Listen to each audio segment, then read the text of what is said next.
Kariyer Hikayeleri serisinin 4. bölümünde bugünkü konuğumuz Bakeoğlu Holding Grup şirketlerinden Bakgravür Genel Müdürü sevgili Ahmet Genç.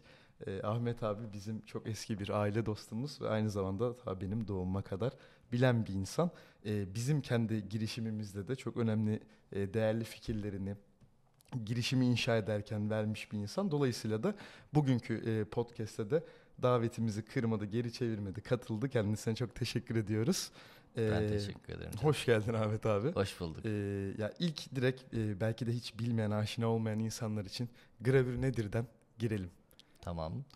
Gravür aslında bir ahşap oyma sanatı diye geçiyor en eski taraflardan baktığımızda. Burada üzerindeki desenlerin işlendiği, ahşabın üzerinde desenlerin işlediği bir sanat gibi düşünebiliriz.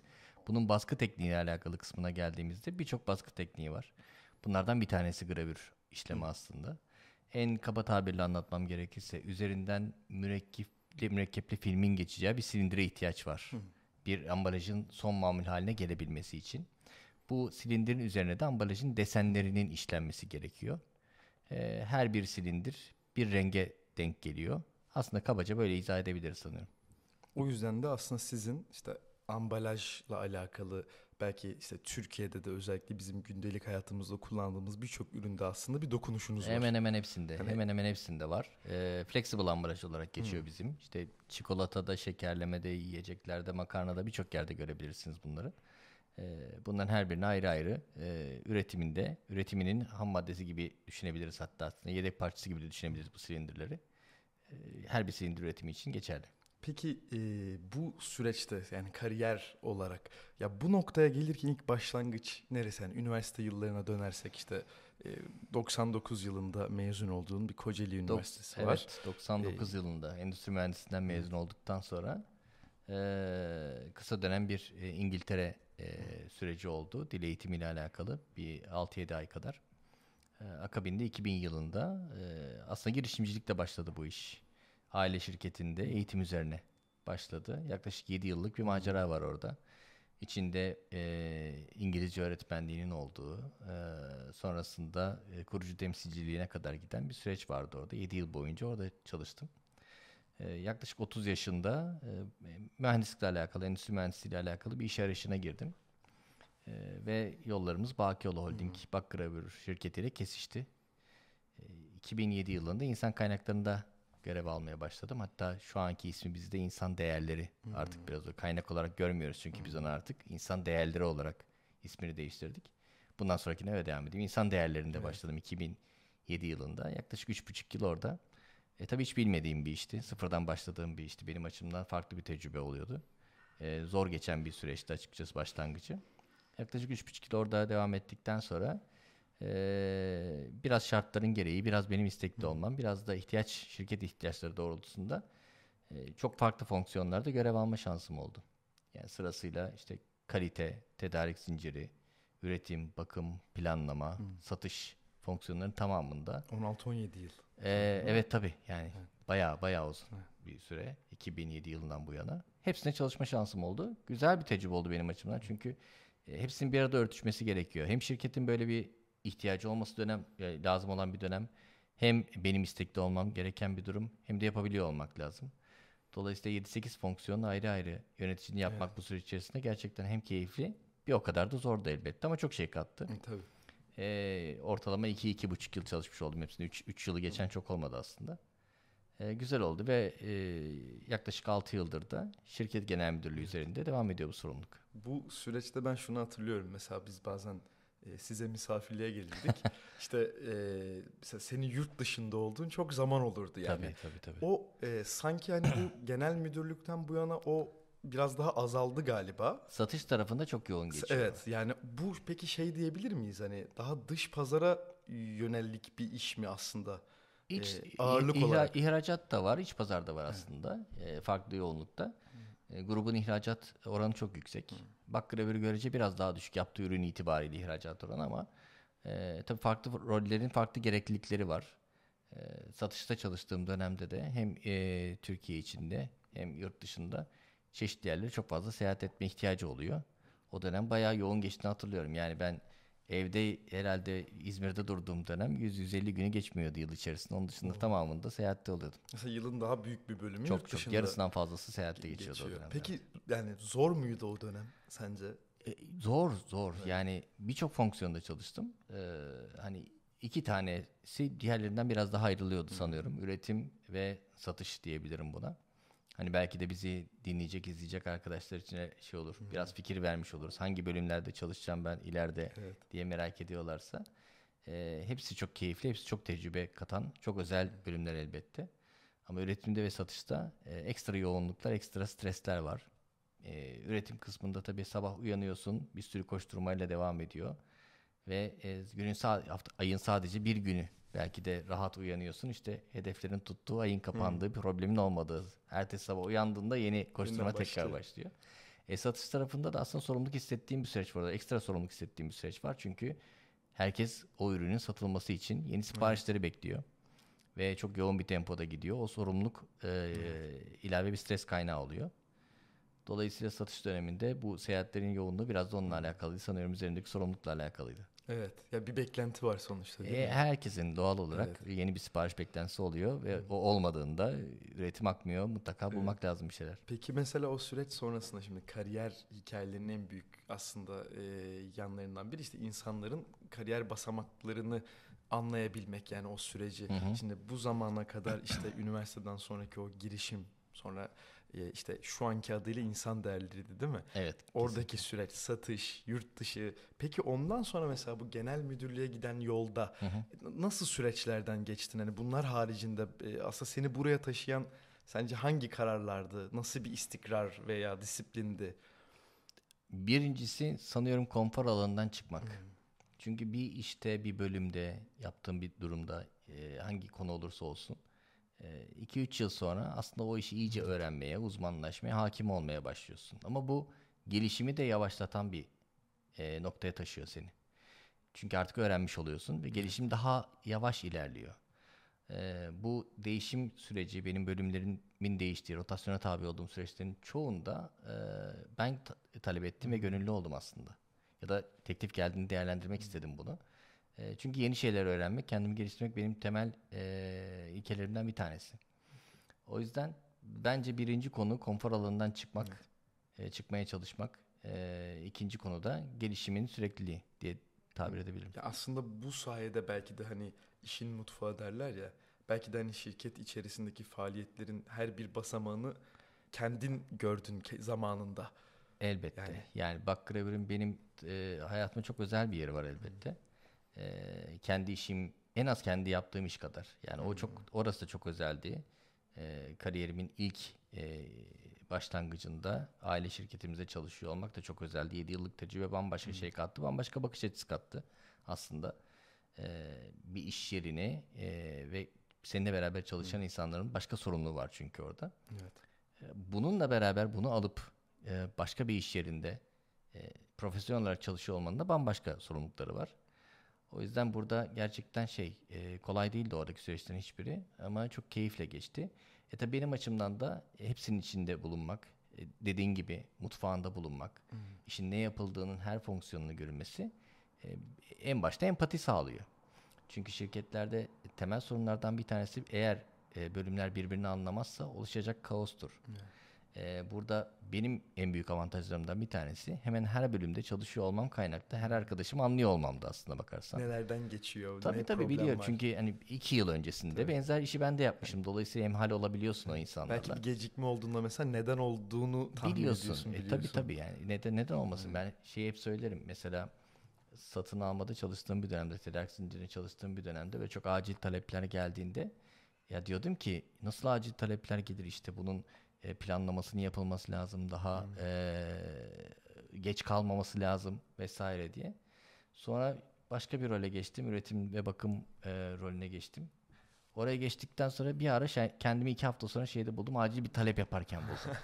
Ve hemen bunun gelmesi lazım Evet. falan diyorum. Tabii anlıyorsun ondan sonra. Yok, normal şartlarda bunu Oluyormuş demek anlamam ki mümkün. yani. Demek ki bazen böyle Evet. şey olabiliyormuş diye.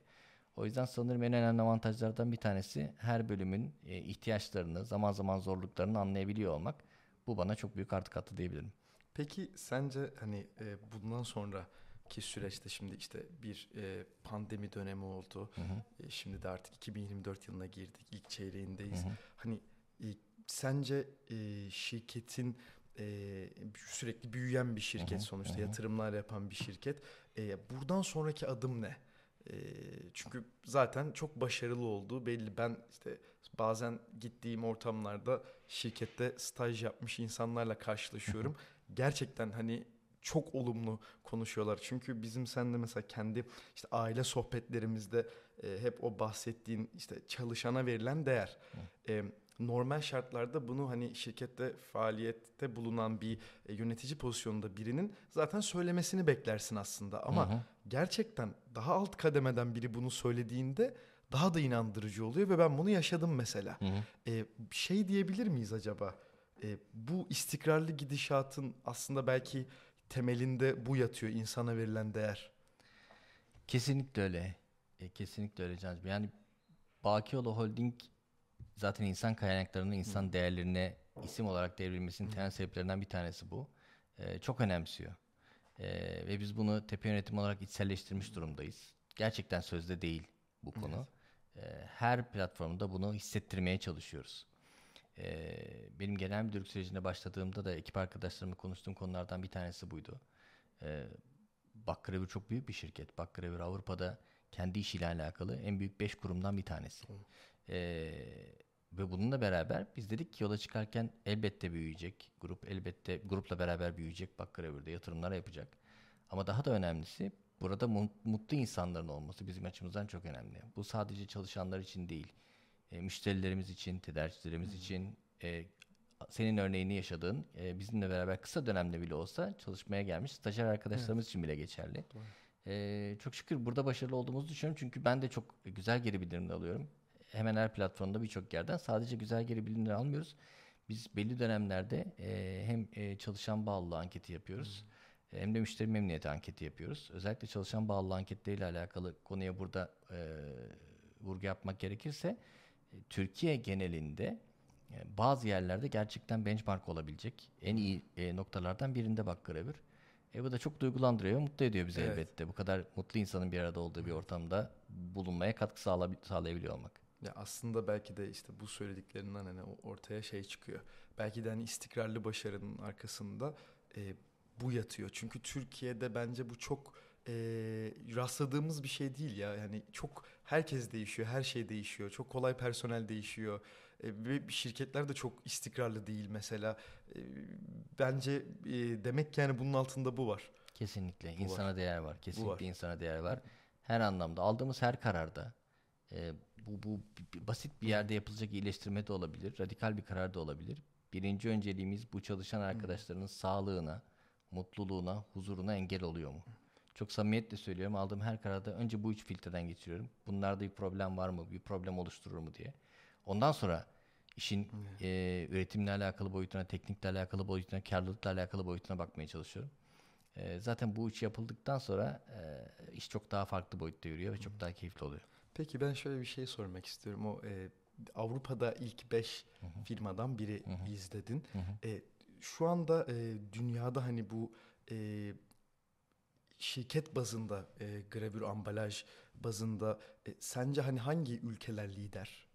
Yani Türkiye ve hani Bakioğlu, Bak Gravür haricinde e, hani Şu pazarı domine eden hangi ülkeler dersin? aslında diğer ürünlerden çok farklı değil. Hı Avrupa elbette bu işin merkeziyle başlamış ve çok güçlü bir noktada konumda.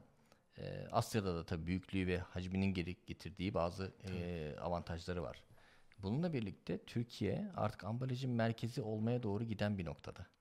Birçok yurt dışından firmalar da Türkiye'de yatırım yapmaya başladı. Türkiye'dekiler de büyümeye devam ediyor.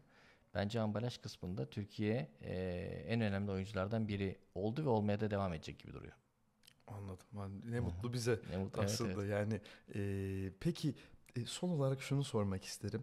E, Bu hani sizin sektörle alakalı olabilir, başka bir işte bölümden mezun olmuş bir genç girişimci olabilir. Şu anda işte profesyonel kariyerinin başlarında diyelim, 20'li yaşların başlarında Hı hı. genç bir profesyonele ne önerirsin? Veya işte bu yaşındaki sen işte 20'li yaşların başına gitmiş olsaydın, öyle bir şansın olsaydı nasıl ilerlerdin o yıllardan bu yana? Çok az pişmanlığım var açık Hmm. konuşmak gerekirse. Çünkü şunu tavsiye edeceğim. Onların hepsini denedim ben. Elbette küçük tefek, ufak tefek olaylarda mutlaka yaşamışızdır bunları. Birincisi denemekten vazgeçmemek ve Hmm. korkmamak. Bu çok önemli. Gerçekten aklında bir şey varsa bunu yaşamak için elinden geleni yapmak çok kıymetli. Hayalini kurmak çok önemli. Ne yapmak istiyorsan bunun önce bir resmini çizmek kafanda veya gerçekten somut olarak resmini çizmek çok kıymetli. Ben çok sık yaparım bunu. Daha sonrasında da denemek. Ve denerken de belli bir noktaya geldikten sonra konfor alanından çıkmak, röportajın en başında Hmm. bahsettiğim gibi. Bir sonrakini denemeye çalışmak, o hayalini gerçekleştirmek için resmi büyütmek. Resmi sürekli büyütmek bir gelişim aslında. Denemekten vazgeçmemek, resme sürekli bir şeyler eklemek yine bence. Ve konfor alanından çıkmamak, beğendiğim bir resim bile olsa bir sonrakini daha güzel yapmaya çalışmak gibi yorumlayabilirim. Peki Ahmet abi, sana bir soru sormak istiyorum. Buyur. Lütfen. Ee, Kariyerinde gerçekten fark yaratan, başarı hikayesi olarak anlatabileceğin bir an ne dersin? Ne anlatırsın? Birçok zorluğum vardı aslında. Bana başarı hikayesi gibi gelen ve başarı hikayesi olduğuna inandığım birçok da güzel, keyifli an oldu.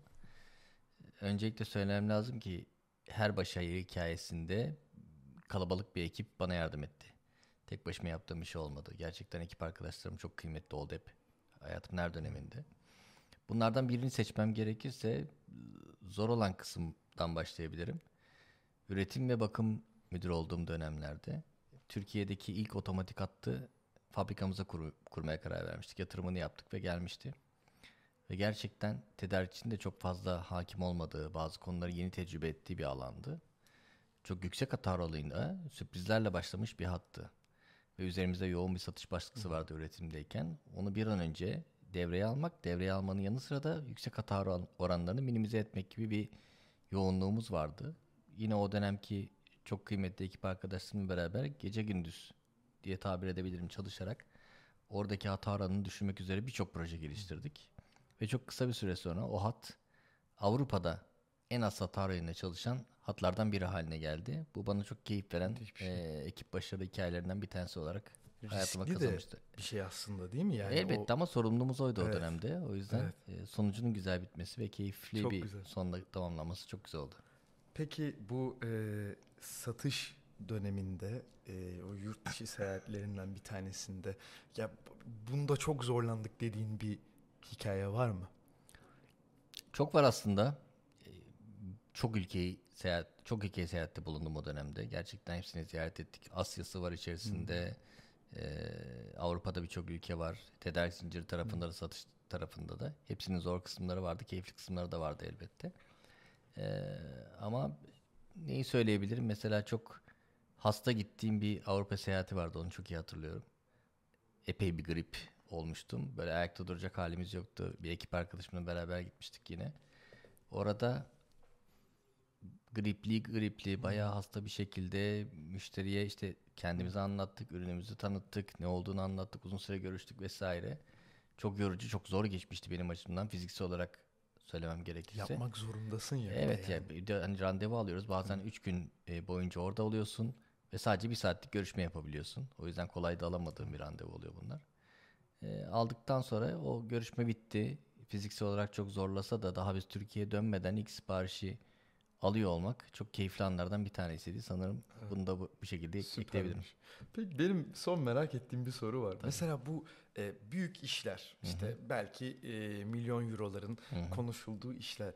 E, Bu atıyorum bir işte fabrikanın daha işte ofis tarzı olan bir bölümünde mi genellikle konuşulur, ya da bazen işte böyle iş yemeği tarzı mı olur, ya da işte atıyorum ülkeden ülkeye veya şirketten şirkete değişen bir şey midir bu? Değişir. Değişir. Hepsi değişir. Her ülkenin kültürüne göre değişiyor aslında. Ee, Ve kimle muhatap Hı olduğuna göre değişiyor orada. Silindir kısmında yoğunlukta olarak teknik hı. ekiplerle görüşmeler sürdürülür. Dolayısıyla ya karşı tarafın satın alıcısı ya da teknik ekipten ilgili kim varsa onunla beraber görüşme yapılır. Tedarikçi tarafına daha farklı elbette. Ama mutlaka eğer karşı tarafın bir şerhi yoksa sahada da birçok ziyaret organize ediyoruz. Peki kültürel farklılıklar olabiliyor dedin. Bu toplantı, satış gibi konularda Asya-Avrupa kıyaslaması yapsak nasıl bir kültürel farklılık var toplantılarda vesaire? Çok çok çok büyük farklılıklar var. Sadece Asya Avrupa bile gibi düşünmemek lazım. Avrupa'nın birçok İçine. ülkesi arasında bile farklılık var. Şimdi İspanya tecrübe edeceksin sen Evet. yakın zamanda mesela. İspanya ile Almanya arasında bile çok ciddi Tahmin farklılıklar edebiliyorum. var. Dolayısıyla orada günün şartlarına ve ortama en hızlı şekilde Evet. adapte olabiliyor olmak da önemli bir yeti diye Biraz düşünüyorum. onların dilinden konuşmak gerekiyor Evet, herhalde evet, değil mi? evet. Nihai Kesinlikle. sonuca ulaşabilmek için. Kesinlikle öyle. Kesinlikle Anladım, öyle. vallahi süpermiş. Buradan artık sorularımızın bütün cevaplarını aldık. Çok teşekkür ederiz. Kırmadın, geldin. Ben çok teşekkür ederim Umarım Can. izleyen herkes de hem gravürle alakalı hem şirketle alakalı hem senin kariyer yolculuğunla alakalı bütün basamakları dinleyip merak ettiklerini bulabilmişlerdir. Tekrardan Umuyorum. ayağına sağlık. Ben teşekkür ederim.